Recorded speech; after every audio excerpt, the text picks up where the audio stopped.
Today we talk about road disc brake issues. Hello legends and super legends, welcome to Veloharmony. In today's video, I want to discuss something that it's really kind of an odd thing. I didn't really plan it. I was on a ride after our group ride that I just posted on Saturday. On Sunday, I went on a ride and Mo showed up, Jesus showed up. We were riding with some of the Team RR guys. And you know how it is, you're in the pack and then somebody slows down. You can kind of tap your brakes a little bit sometimes. I just kept hearing, whoa, whoa. What was happening was Jesus has discs.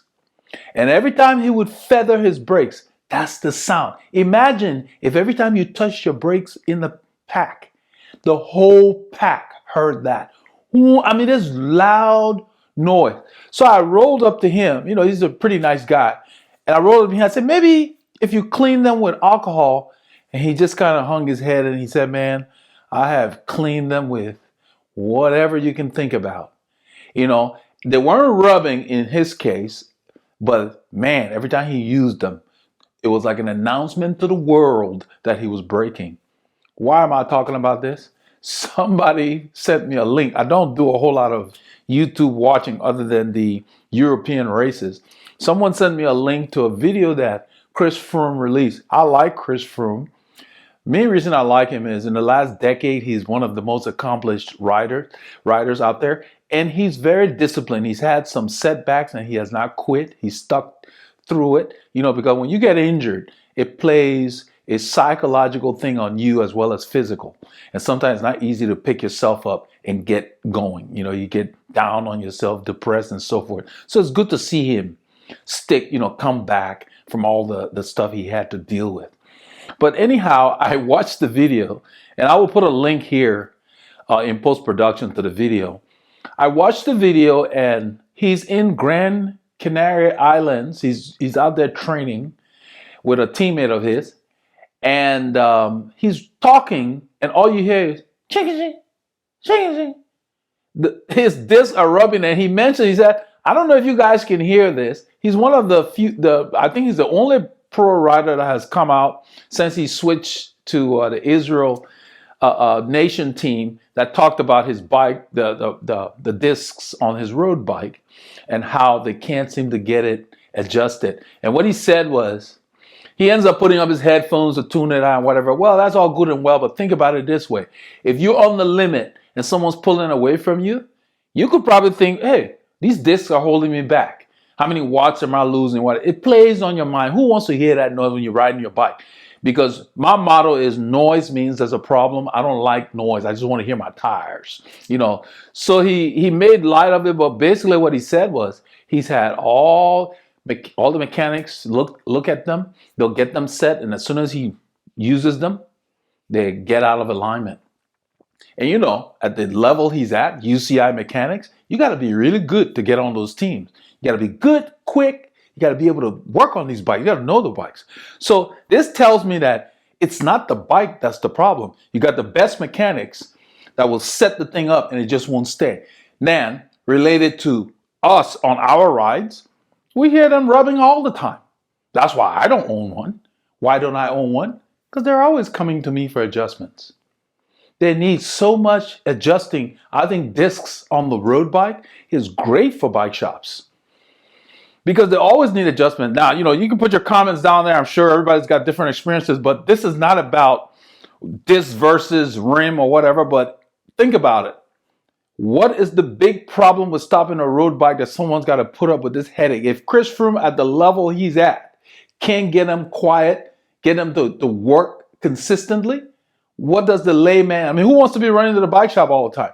The guys we ride with that have them, they got noise, rubbing, all kinds of other issues going on. So I think it has a lot to do with they're trying to lighten them so the discs are lighter for road bikes.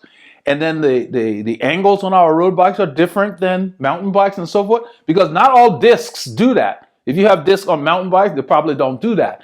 So the thing is that the technology that they're trying to push on the road bike it's not ready for the road bike yet because it's too finicky. It just doesn't do what you expect. You're going to be paying $12,000-$15,000 for a bike or more. Who wants to be dealing with rubbing brakes?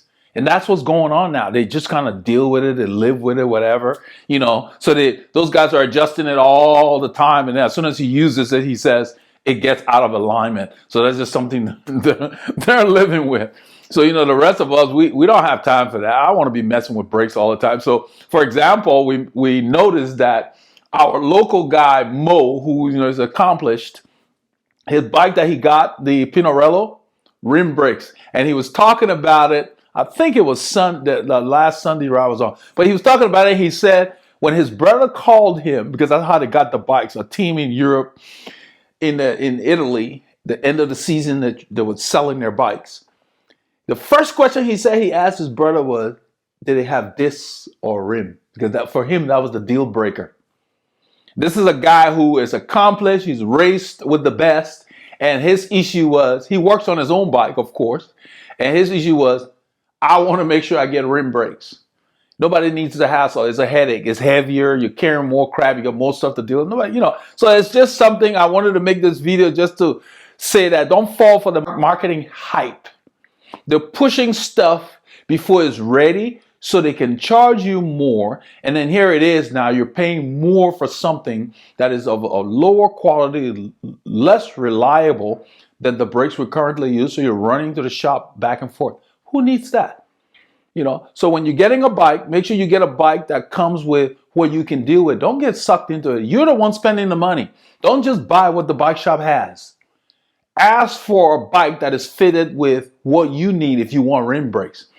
This bike, when I bought it, discs were around, the orange bike. The builder, it was a custom bike. The builder offered both.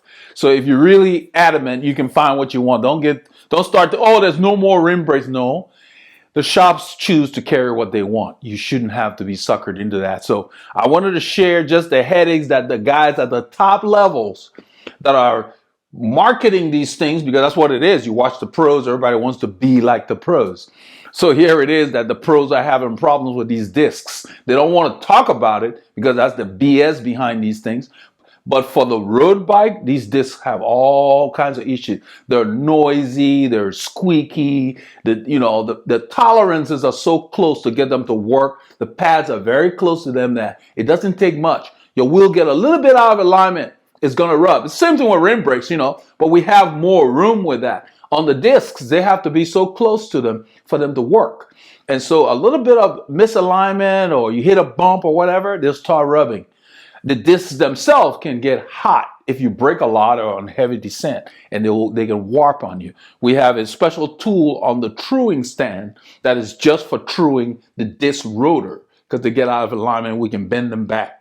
But they need a lot more care, and the average rider doesn't have the time to keep up with that. So, feel free to leave your comments about this. If yours are working fine, that's great for you. But generally, from what I have seen, I'm definitely not putting any of that on any bike that I get at this point until they get the technology reliable. Because right now, they are very finicky and they just don't hold up. I've never had trouble stopping with my rim brakes, and I just like the Timex feature that they have. Set it and forget it. So put your comments below and stay true, and no matter what, let nothing stop you from getting your K's in.